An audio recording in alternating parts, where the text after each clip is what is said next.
இன்றே டவுன்லோட் செய்து உங்கள் ஃபேவரட் ஷோக்களை என்ஜாய் பண்ணுங்க. எனக்கு உங்க நிலைமை புரியுது. நடந்தது என்னமோ நடந்து போச்சு. இனிமே அத பத்தி பேசி எந்த பிரயோஜனமும் இல்ல. நாங்க ஏற்கனவே என் பையனுக்கு நிச்சயம் பண்ணி கல்யாண தேதியெல்லாம் குறிச்சிருந்தோம். இந்த விஷயம் தெரிஞ்சதும் அந்த கல்யாணத்தை நிறுத்திட்டோம். நாங்க ஏற்கனவே குறிச்ச அதே தேதியில உங்க பொண்ணு ஸ்ரீஜாக்கும் அவனுக்கும் கல்யாணம் வச்சுக்கலான்னு முடிவு பண்ணிருக்கோம்.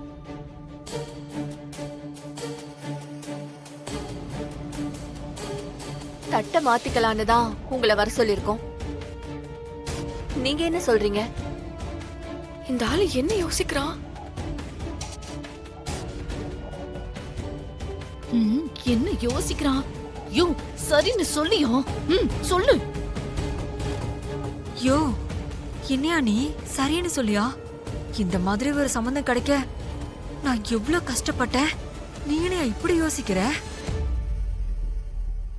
உங்களுக்கு சம்மதம் இல்லைன்னா யாரும் உங்களை கட்டாயப்படுத்தல. நீங்க என்ன பண்ணணும்னு யோசிச்சு ஒரு முடிவை சொல்லுங்க.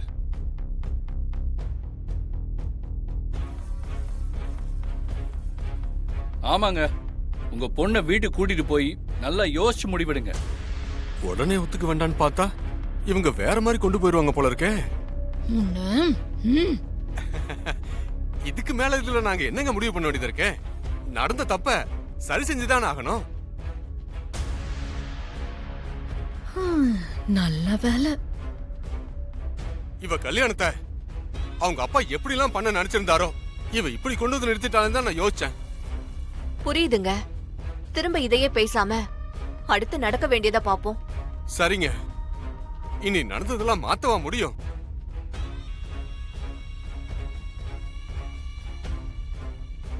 எனக்கு சம்மதம் தாங்க.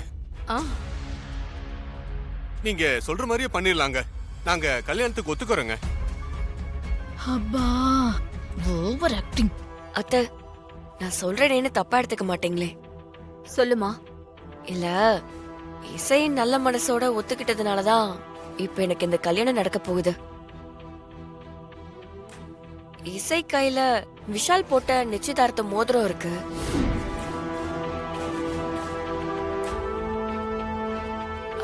அந்த மோதிரத்தை பார்க்கும் போதெல்லாம் இசை மனசு எவ்வளவு பாடுபடும்னு எனக்கு தெரியும். அந்த மோதிரத்தை கழட்டி அத எனக்கு போட்டு விட்டீங்கன்னா அவளும் சந்தோஷப்படுவா, எனக்கும் சந்தோஷமா இருக்கும்.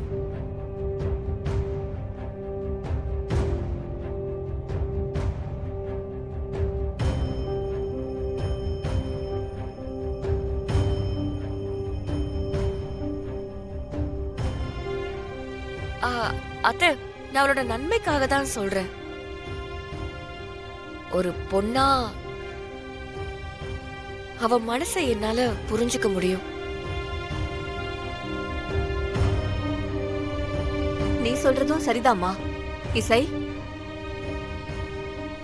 அந்த மோதிரத்தை கழட்டி கொடுத்துடுமா. அது உன் கையில இருக்கிறது உனக்கு வருத்தத்தை கொடுத்துக்கிட்டே இருக்கும்.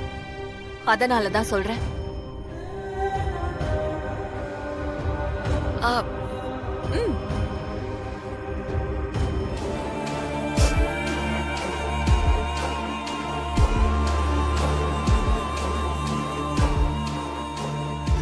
பாத்து பாத்து, ஒண்ணும் இல்ல.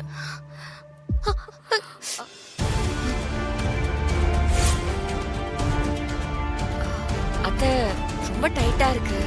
அப்படியா? உங்களுக்கு தெரிஞ்ச நகை செய்யறவர் யாரையாவது வர சொல்றீங்களா? அவங்க கரெக்டா பார்த்து கழட்டிடுவாங்க. உட்காருங்கம்மா, கையை கட்டுங்கம்மா.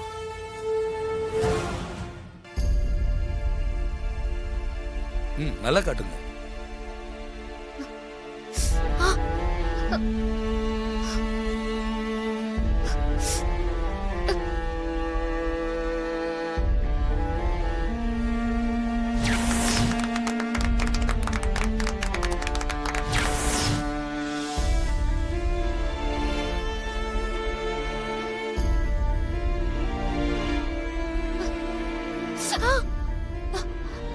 வேண்டாம் வேண்டாம். வேண்டாம். வலிக்குது வலிக்குது வலிக்குது, வேண்டாம் வேண்டாம். ஐயோ வலிக்குது. ஐயோ. சரிம்மா சரிம்மா.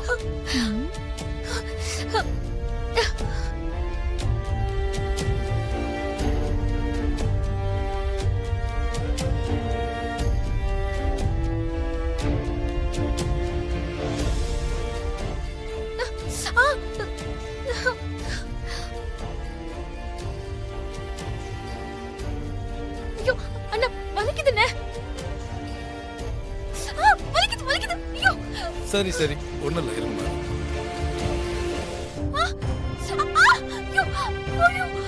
ஐயோ, மோதிரம் ரொம்ப டைட்டா இருக்கு, கட் பண்ண முடியலம்மா.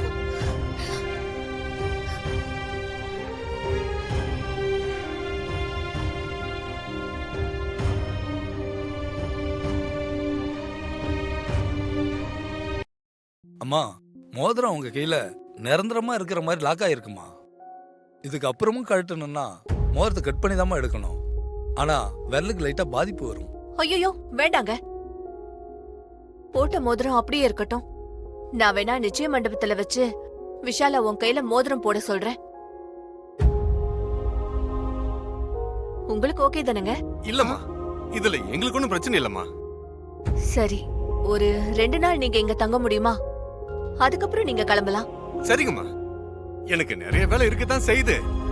ஆனாலும் பரவாயில்ல, நாங்க இங்க தங்கிட்டே போறோம். ஏன்னா எங்க பொண்ணு வாழ்க்கை தான் எங்களுக்கு முக்கியம். சரி, உங்களுக்கான எல்லா வசதிகளையும் ரெடி பண்ணி தரோம். சரிங்கம்மா. அம்மா, நான் கிளம்புறேம்மா. போயிட்டு வாங்க.